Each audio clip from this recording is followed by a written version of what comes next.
Welcome back to Arts in Detroit. Apologize for the late start. Oh, yes, this is your host, Gunnar Lindbloom. And right now, I want to introduce my guest, who's an author, Christopher German, and he has a remarkable story. And I'm actually going to, Chris, are you there? I was make sure that I didn't want to burn up too much of his time talking about the, Chris, you there? Yeah, I'm here. How you doing, buddy? Sorry about the delay. Yes, I can. I can hear you fine. There's a little delay because we're in different locations. But I want you to have as much time as we can have, because I don't want to eat up your time, but I want you to introduce yourself, and then I want you to tell us your story, because you have a remarkable story. And I know you're from far northwest, and I want to hear about what you've been doing, what inspired you to write your book. So please, by all means, introduce yourself. Tell us where you're from, your name, your book. We'll get into that in a minute, your book, but I want to hear your story first. Okay. Well, let me tell you, I'm calling from the great state of Utah right now. I'm overlooking a drying Lake Powell that is quickly dropping because of environmental disaster. I just came from Alaska, where I was a mate member on a cruise ship called the Alaskan Dream, and we were taking people around showing them glaciers and wildlife like whales and bears and wolves and all kinds of good stuff like that. But one of the most remarkable things about that is the decline of the glaciers and how they're falling apart up there. And that was one of the cool things that we were watching, the calving of the glaciers. And that kind of has been a long about place. I grew up in Connecticut. I moved to North Carolina. I got my boat trashed by a hurricane that was of historic proportions. And then I wanted to find myself back here in Utah, and I decided to write my book called Whither We Tend, which is a dystopian political novel. Some people might also call it speculative fiction, because the book is about what happens next after Trump leaves office and where the world goes from there. And it's set in my hometown of Stratford, Connecticut. And it's from the perspective of a guy named Simon Gates, who is an insurance salesman. And he decides that he's a little bit upset about the way crime is happening and the way things are going on in his neighborhood. And so he decides to join the Army and try to get some kind of security backing for his world. That backfires him in a galactic way, and that's kind of how it goes through the book. And then the other character in the book is a guy named Gus Spiros, who's an ex-government contractor who lost his business because of a corrupt politician. And he turned around and decided that he's going to start a militia of sorts that is going to try to reclaim America. That's why I call this thing the Reclamation series. This is the first book of a 3-book series that I'm writing. And Gus is setting up with what we would think would be white supremacists and the people that support Donald Trump and his world and whatnot. But the truth of the matter is that he is as absolutely as anti-racist or anti-race as anybody could be, and his best right-hand man is a guy named Jamal, who is a African-American guy who works at a hotel, and he teams up with Gus at Gettysburg, Pennsylvania, and they decide to travel down to Florida and start building the Army together. Well, I love that. It sounds super interesting. I don't know if you know this, but right now I am working on a political thriller myself called Blindside 2020, which is kind of inspired by true events of 2020. Just inspired, the idea is inspired, but it's kind of dystopian political thriller in itself. But so I want to get back to your book in a minute, but I want to talk about up in Alaska being on this cruise ship. Can you give me a deal? Because I'd like to go up there and do that. I'm kidding, but I definitely would like to do that. So you get to see bears. You get to see some of the Kodiak bears. Some of the do you get to see polar bears and anything like that? Well, no, we didn't go that far north. You got to go way, way, way far up north to find the polar bears and the walruses. We were down on the southeast coast. It's a boat called the Admiralty Dream. You can find it if you Google the name. Basically, if you talked to me last week, we could have gotten you a good deal on a trip last week, but I'm done with it now. So I can't get you any good deals right now. But the idea is it's an adventure cruise, and we go where the big cruise ships can't go, which includes going to places like Tracy Arm and Glacier Bay and all these really cool out-of-the-way places that some people will never get to see because they're just so remote and they're just so far out there. While we were up in Glacier Bay, for example, we saw a family of wolves that had just been born, and there were some puppies running around on the beach that were wolf puppies, and we got to show those to a bunch of people. I mean, we had about 50 members on the boat that day. It's a small cruise ship, so we only take about maximum 55 passengers on the boat at any one time. So, you know, it was a really intimate experience to see these really amazing creatures doing amazing wildlife things. Nothing quite Nat Geo. I mean, they didn't kill anything, or there was no blood or anything like that, but they were chewing on it looked like a deer carcass or something like that, and it was a really cool experience. Man, yeah, I'd love to do that. I'm into that. You know, I'm an outdoors guy myself. I live way up in northern Michigan, in the middle of nowhere. In fact, they just came back from a 3-4 day trip where I was camping all alone in an area that was, and for all intents and purposes, as remote as parts of Alaska. I mean, it's about 150 miles away from where I live, and I live up in the middle of nowhere. And then it's like 25 miles off a highway, and then back off that dirt road I was on, another like 5 miles on a 2-track in the middle of nowhere. So I'm into that type of thing. So I would love to go to Alaska and see some of that. So that's pretty cool that you got to do that. That's interesting.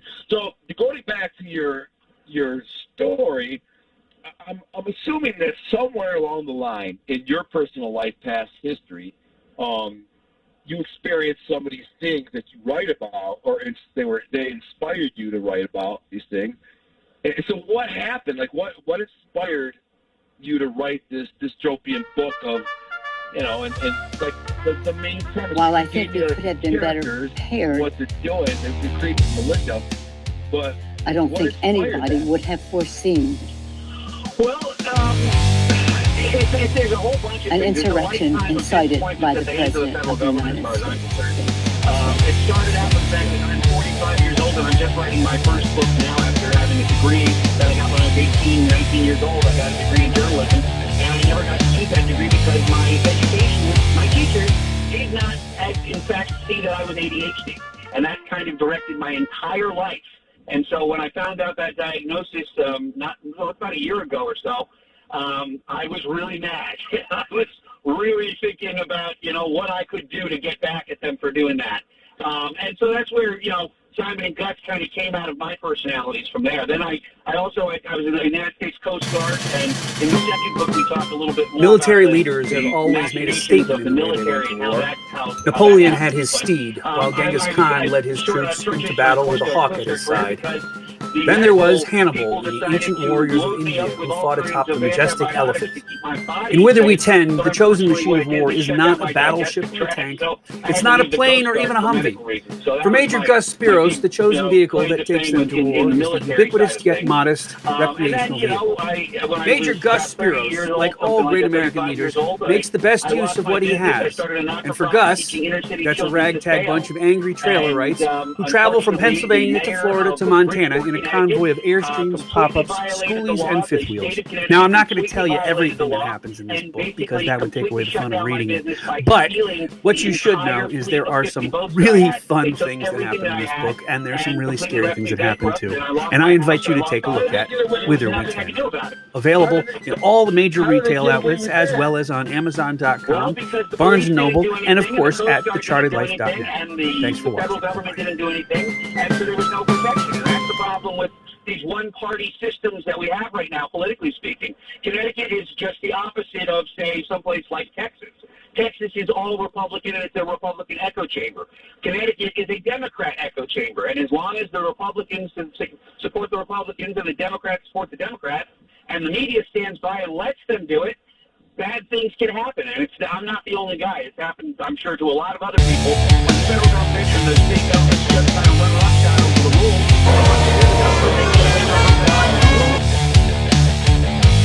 Well, yeah, I mean, I spent 13 years in prison, so I'm familiar with that. I watched Michigan go from the Republican just let this deal agency without recourse from American people, and the people of Michigan, their tax dollars, suspended, guidelines, that's not justice, justice incentives, all that just stimulates the economy, people very work.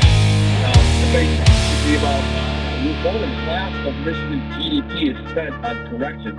Really, it's more like 2/3 if you factor in all the judges and prosecutors and things like that. If you add cops into that, now you're getting to like maybe 80% of the GDP is spent on police, detectives, prosecutors, judges, lawyers, court-appointed lawyers, prisons, all of it. So you spent, the state itself spends 80% of its GDP or tax income on arresting and prosecuting and imprisoning its own citizens. But, of course, there's nobody to hold them accountable because who do you complain to? When you complain to the government, it is the government. You can't complain to the state. They're the ones doing it. That's exactly it. There's nobody to complain to about this, and nobody says anything about it because it's the government. The government can do what the government does. But the problem is the American government, at least from like my character's perspectives, and they're coming out of me a little bit, but the American government and the systems that we have right now, I think a lot of people would agree, are broken, and they are just not serving the common man anymore. And so that's really why I wrote the book the way I wrote it and where it came from, is this idea that, it's all so broken and it's all so dysfunctional that, if we decided to stop fighting each other on stupid stuff like the color of our skin and, a black guy got together with a white guy and they both fought from the same side, we could fix this problem and we could make our government answer to us again. And so, I'm not a libertarian, and I'm certainly not I tried to do this from a journalistic perspective where I wasn't picking one political side or the other, but I see both sides of the story. And I think if Democrats stopped fighting with Republicans based upon ideologies, and we came together under the idea that, we all care about our kids, we all care about our world, we all care about our lives, and we can fight together to make things better, then things would get better. But we're so busy fighting about the minutia, we lose sight of it. Well, let me just explain. Let me just add my 2 cents on with regards to that. See, you're saying it from a very pragmatic, intellectual point of view, POV.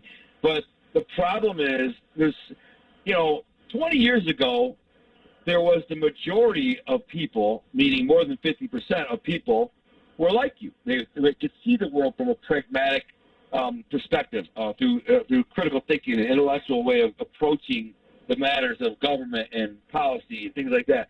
But now, 20 years, 30 years later, where the masses has exceeded that, so now the people like you are the intelligent, the ones who critically think and think, well, if we just get along and focus on taking control of what is ours, our country, then we'll be able to make it better for everybody. But they don't. So for now, and this is all intentional. I had a guy named Jan Irving on my show, Jan Irving's how it's pronounced. I'll look him up. And basically, he's got like these manifestos and journals that have been published in like archives in Harvard and all these places where the libertarians, the liberals had kind of planned it like this. They figured that they can weaken the family structure, right? And then they could start in the ghetto, for example, and basically cause the family structure to weaken, so that causes people to be more reliant on the government, meaning they go on welfare or they need aid or they need help. They also makes them not get educated, which means they're easier to control, makes them vote a certain way for the handout. So it was all planned from 30, 40 years ago, and they all were just and they don't need to do a lot. They just need enough people to swing the vote in their favor. So they don't need 80% of the population to think like that. They only need 51% to think that way. And they've hit that critical mass, that Rubicon, to where now more people think that way than don't. So now they have control. They seize control of the government and the minds of these people. So I know what you're saying that makes perfect sense to me, because I think like you. And a lot of people, it makes perfect sense. However, there's now a number of people that seems to exceed the number of critical thinkers who just don't see it, so they think the simple way. And so now we have this, where do you go from here? What do you do? How do you solve it? In your book, I imagine you have a fix. In my book, it's the same way. My book is the same way. It's told from both perspectives, both sides. There are characters from both sides of the fence, from every race angle, from every political angle, and I don't biasly make any of it biased. I just let the characters explain their POV to the reader, and then let the reader decide for themselves which they think is the most makes the most sense. But I don't, there's no problem solved in my book because the resolution is very bad. America ends up lost, and America ends up collapsing, and the Chinese basically take over America essentially. And you think that'd be impossible, but once you read my book, you're like, my goodness, this is very, very realistic. It's very possible because the only option would be nuclear war, and a nuclear war would destroy the entire Earth, and there would be no country left to rebuild, even if you survived the nuclear war. So what options do you have? Anyways, so I mean, what are your answers? Do you have some answers in the book, or do you? Well, that's why I had to fit it into a 3-book series. I started writing it with the intention of just writing this one book, and then I thought, well, if I'm going to lead these folks up to the Great War that's going to happen, then why not take it through the war, and then why not do the rebuild? So the second book, Governments of Men, is still in the writing process. I'm about 150 pages into that right now, but we're in full-out civil war in this country after the first book. And the first book really lays out the problems from at least these two guys' perspectives. It certainly can't cover all the different machinations of ideas and all the different ways that, people would resist. So I really chose one select route. And what I did is I said, you know what, and there's a very great scene in the book that I write where they're in Gettysburg, and there's like 10,000 RVs all parked around, and everybody's hanging around, and everybody's got a weapon slung over their shoulder, and it's like a giant Grateful Dead concert with guns. And, it's that kind of togetherness that will get, the people paying attention to what's happening. And thankfully, what I do in the book is I also create an environment where the police and the government just doesn't really pay attention to what's going on. And unfortunately, I don't think that could happen right now. But who knows where we'll get down the line. But that was my idea, is that, if we all came together, and regardless of the fact that we were black or white, regardless if we were rich or poor, regardless of all these things that make us who we are, and we really agree that there's one altruistic absolute about the world that we live in, which is America is amazing, and it is a huge, beautiful country that we want to work together to protect. And if we can come together with that one notion, we can use things like RVs, and we can use things like, cars, and the hard scrabble things that we have as Americans to take over the government. And I tried to kind of imagine what that would look like, where, in the second book, I'm going to give away a little of the scene in the second book, but an aircraft carrier decides to barrage Corpus Christi. And the great Cajun Navy comes out with all their full powerboats, and they ground the aircraft carrier, and they take over an aircraft carrier, and they make it for right fight for them. So that's the solution I see as a possibility. But this is just a possibility in fiction, and it's not supposed to be a blueprint for war. It's not supposed to be a blueprint for taking back America. But by people picking it up and reading it and having a nice conversation about these things, maybe we can come to some really great ideas on how we can fix this problem. Yeah, I like it. It sounds like something right up my alley. I'd love to read that. Unfortunately, I kind of harkens back to what I was saying before. You're clearly a very intelligent, critical thinker, and makes sense. The world we are lacking people like you or myself. That has become the minority in our society. So it makes it hard because people aren't going to read. The majority of people won't read a book like that. There will be a big market for it. You just got to get exposed. There's a lot of people who are going to read your book and love it. But that's exactly it now too. Is that the economy on the internet is just as rigged as everything else. So if you have a book that's a little bit off kilter and might be politically oriented, you get banned from Facebook because it's too political.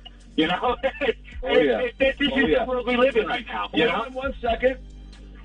We got to go to a quick break, and then when we come back, we'll wrap it up. But I want to talk more about this. Stay tuned for 1 second. Everybody else, stay tuned to Our Thing Detroit. We'll be right back. 910 Superstation.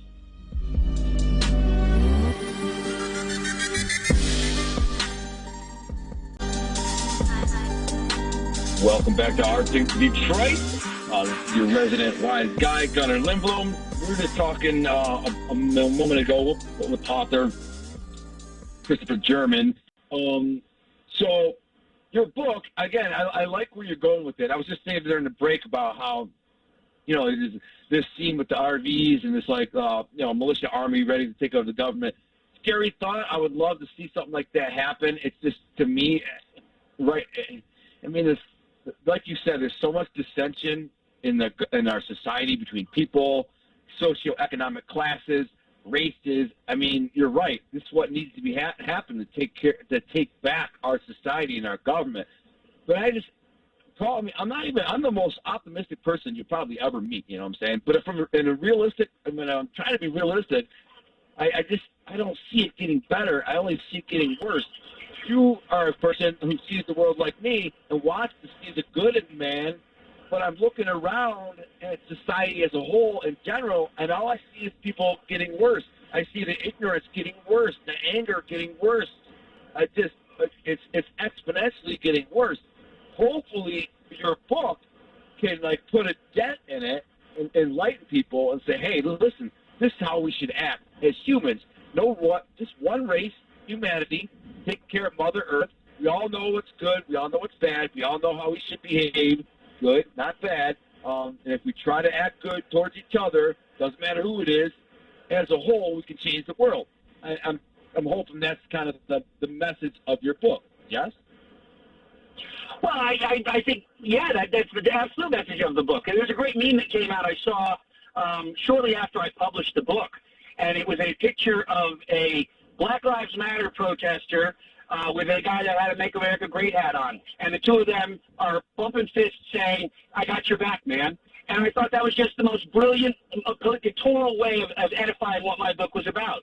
Because we have dissatisfied people on both sides of the political spectrum. And when all those dissatisfied people decided that, you know what, we're not going to start hating each other, but rather working together to make a better America, then the problems could be fixed. At least we get to start having a conversation about fixing the problems. But as long as we have the political elite telling us how to live, as long as things are going the way they're going right now with respect to, we don't believe in the American systems anymore, and we don't believe that elections are fair. I mean, this is not good for either side. It's not good for the conservatives. It's not good for the liberals. It is only good to undermine the American people when we do things like this. And this book finally takes it to the next level and says, you know what? This is what happens when Americans get together and they start saying, you know what, we're going to take our country back. Well, that's one of the reasons why right now with the government that's in place and the liberals is that they're gun grabbing so hard because they fear that exactly what you're saying would take the power out of their hands. And so they really are focused on gun grabbing, basically limiting gun possession, rounds, guns, types of guns, basically gun grabbing because they fear that a point could very well come where the American people and their 400 million arms could rise up and challenge the military or challenge the government. And that would be horrible because they want to keep that power. So gun grab. And you know what would happen right now? If you had 1,000 RVs showing up with armed people, they'd call in the National Guard and they'd go in there and arrest them all. They'd find a way to say it was a threat to national security, danger to the community. They would send a guy in there to start shooting. They start a gunfight, and then fighting would break out, and they would be all over the media, and they'd say these conservative gun-toting lunatics, radical right-wing, we're out there shooting it up, trying to kill everybody, and they demonize it all, and they militarize the whole city. That happened then, and I'm going to say that's what will likely happen in reality. But again, if it happened everywhere, if it started happening all over the country, then then we could regain control of our government, theoretically. Well, and that's the book takes place after this gun grab thing goes on, and after this vilification of the Make America Great people, and I think that's one of the biggest tragedies is that we sidelined an entire 50% of the population who voted for Donald Trump and put them in the box of deplorables, as Hillary Clinton put it, and we've sidelined half of this country because we disagree with them politically, or we just don't see a way to work together with them. And I try to address that in the book, and I really try to show that this is what the government is doing to try and sideline us. This is the government's strategy, is to vilify a certain part of the people, and then they can find us they can find the villains where they look for the villains. Part of Simon's neighbors several of Simon's neighbors in the book get taken away because they have "Make America Great" hats on and stuff like that. And it's exactly, you're absolutely right. This has been a planned strategy for a long time on how they could subvert the American populace. And the thing is that there's a little inkling of hope here. And I'm not saying that I want this to happen, but there is this. I'll tell you what I kind of got scared actually, because about 3 weeks after I published the book, right around the Christmas holiday, that guy down there in Tennessee decided that he was going to drive his RV and blow up an AT&T building, and I'm like, oh my God, he read my book and he did something. And it turns out he didn't read my book because my book wasn't even selling at that point. So I know he didn't get the message from me. But if I thought about it, he thought about it, other people are thinking about it too. Yeah. Well, I certainly want to have you back on for another discussion. So I hope you'll come back on in a future episode. A couple of weeks, I have a couple of guests who I'd like to have on with you, so we can all kind of have a discussion about this. But in the meantime, I want you to plug your book one more time, where they can find it, the name of it, where it's available. Then when you're done, when you hang up, text me the link to your book on Amazon or where they can find it, and I'll publish it on the social media pages, the 910 Superstition Facebook page. So anyone who's listening wants to check it out. Also, I would like for you to send me a couple copies of your book. One, so I can read it, because that's definitely something I'd be interested in reading. And two, is so I can give them away. So what I'll do on live streams on my YouTube, I have a YouTube channel, and I do regular live shows. On the live stream, I like to give people a gift. When they do super chats and donate to my channel, I'll give them a gift, a signed copy of one of my authors that come on the show. So I'll give them a book. And so I'll tell people, anybody interested in reading this type of content of this book, next person who gives me a super chat, bam, you'll get the signed copy of the book. So it's marketing that keeps on going. If you're interested in that, you can give me a couple, and I'll be happy to give them away. Okay, well, tell you what. The book's called Whither We Tend. You can get it wherever you can get good books. It's on Amazon. It's on Google. It's on Barnes & Noble. It's everywhere you can get books. There's also an audio version of it. If you're not big on reading books, you can get the audio version, which is narrated and voiced by yours truly. And then it's available in ebook and print formats. So, there's a lot of different ways that you can get the book. It's called Whither We Tend. It's the first book in the Reclamation series. And tell you what, I would love to come back anytime you want to discuss the politics and stuff. This is what stuff I love. I would love to join you again. And what I'll do is I will, you're going to have to tell me your mailing address, but I'll send you, I have at least, I think, 6 or 7 books left in my trailer out here in Utah. I'll sign them and I'll send them to you, and you can give them out and keep one for yourself to read. How about that? I would love that. Thank you. That'd be perfect, man. I'll give them away and trust me, they're going to go to people who want to read that story. And they're not just random people. I'm going to tell them this is the story. This is the book that I'm giving away right now. If you want it, super chat, boom. I don't care if it's $1 to give to the channel. I'll just, I'll pay the mailing myself, the postage, and ship it out to someone who just wants to read your book. And that's the person who's going to read your book, and they're going to tell a friend. They're going to find Goodreads and post a good review, and they're going to tell somebody in a book reading club they're in, and that's how you kind of start the fire. That could become a forest fire of a good book. Then later, who knows, could become a movie. Who knows? So, just one more thing. Let me tag this on there because the title of the book, Whither We Tend, it came from a speech that Lincoln gave, the House Divided speech. And he says in that speech, if we knew whither we were tending, we might avert what's coming. And he was talking about the Civil War that was coming. And so that's why I titled the book Whither We Tend, because this is where we're heading, and it is our choice to stop it. It's our choice to change it. But you're right. Everybody's got to read my book if they're going to find the stories. So thank you.